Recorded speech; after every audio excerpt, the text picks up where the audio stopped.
আমার স্ত্রী আমি যখন জেলে গিয়েছি তখনই সে আমার অনুপস্থিতিতে আমার হাল, আমার দলের পতাকা, দলের এই দুর্দিনে সে জনগণের পাশে এসে দাঁড়িয়েছে।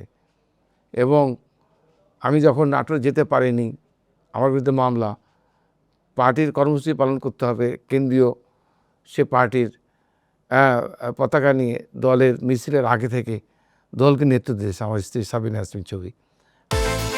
বিকাশ পেমেন্টে 10,000 টাকার বেশি অফার, শপিং চলছে তো।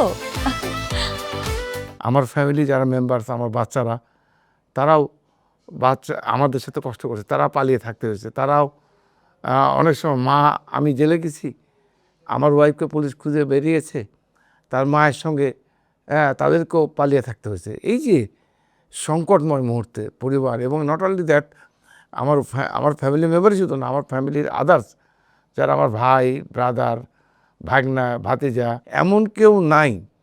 2006 সালের 1/11-এর সময় 106 জনের জেল দিয়েছে। সেই জেলে আমার পরিবারেরই ম্যাক্সিমাম সদস্য আসামি ছিল।